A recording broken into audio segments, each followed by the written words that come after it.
आज प्रधानमंत्री मोदी और छात्रों के बीच दिल्ली मेट्रो में संवाद हुआ। पीएम ने एक छात्रा से क्या पूछा, उसने क्या जवाब दिया, ये बातचीत थोड़ी देर में सुनाएंगे। उससे पहले आपको एक तस्वीर दिखाते हैं, जरा ध्यान से देखिएगा ये तस्वीर। असल में आज दिल्ली यूनिवर्सिटी ने अपने 100 वर्ष पूरे किए हैं। शताब्दी समारोह मनाया गया। इस कार्यक्रम में पीएम मोदी मुख्य अतिथि थे। उन्हें डीयू पहुंचना था, इसके लिए उन्होंने मेट्रो से सफर किया। अपने निवास 7 लोक कल्याण मार्ग से दिल्ली विश्वविद्यालय तक की यात्रा मेट्रो से की। एक आम नागरिक की तरह कार्ड पंच करके स्टेशन में दाखिल हुए। कुछ वक्त तक मेट्रो के आने का इंतजार किया, फिर मेट्रो में सवार हुए। इसके बाद मेट्रो में सफर कर रहे देश के अलग अलग राज्यों के छात्र छात्राओं से बातचीत की। उनसे भाषा पर बात की, युवा शक्ति पर बात हुई, परीक्षा पर चर्चा हुई। इस दौरान मणिपुर का भी जिक्र आया। पीएम मोदी की यह बातचीत आपको सुननी चाहिए।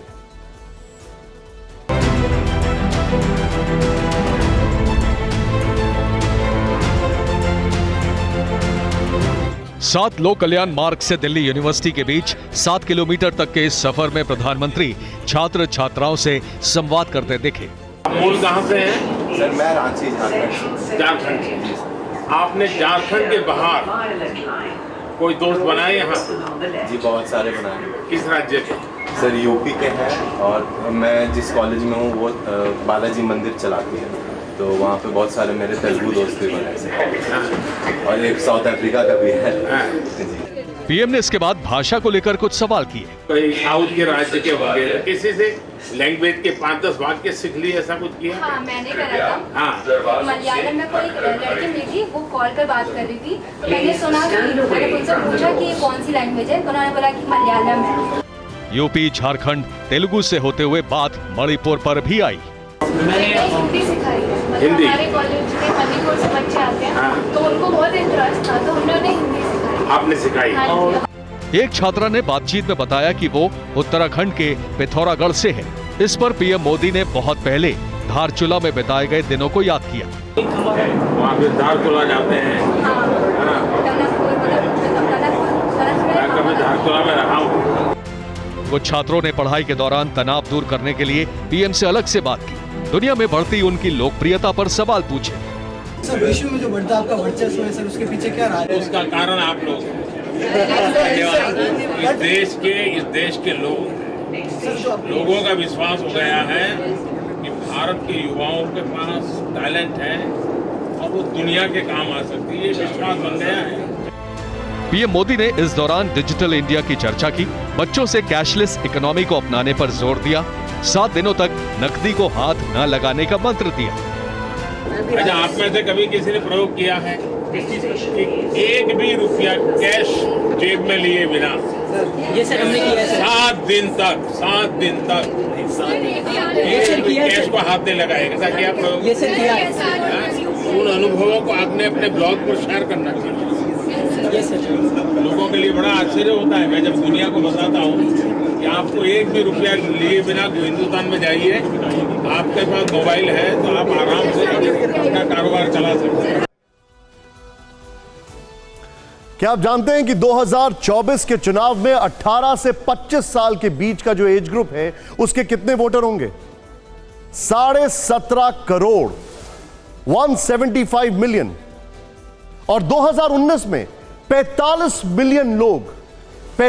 मिलियन लोग एलिजिबल हुए थे वोट देने के लिए। यह 5% वृद्धि थी। और इस बार 2024 में यह जो 5% है, यह 7% भी हो सकता है। अब आप समझ रहे हैं यूथ से इंटरेक्शन कितना जरूरी है। प्रधानमंत्री मोदी इसके बाद दिल्ली यूनिवर्सिटी के कार्यक्रम में पहुंचे। कंप्यूटर सेंटर, टेक्नोलॉजी सेंटर और नॉर्थ कैंपस में बनने वाले शैक्षणिक ब्लॉक की आधारशिला रखी। कार्यक्रम को संबोधित किया, डीयू के गौरवशाली इतिहास को याद किया। पीएम मोदी युवाओं के बीच थे तो आर्टिफिशियल इंटेलिजेंस और साइंस फिक्शन की इंपॉर्टेंस पर बात हुई। ओटीटी और वेब सीरीज पर भी चर्चा हुई, जिस पर युवाओं ने जमकर तालियां बजाई। वीआर के जो किस्से हम साइंस फिक्शन फिल्मों में देखते थे, वो अब आज हमारी रियल लाइफ का हिस्सा बन रहे हैं।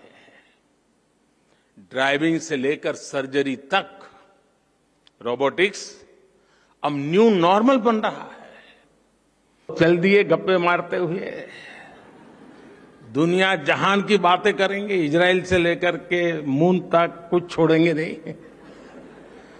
कौन सी फिल्म देखी, ओटीटी पर वो सीरीज अच्छी है,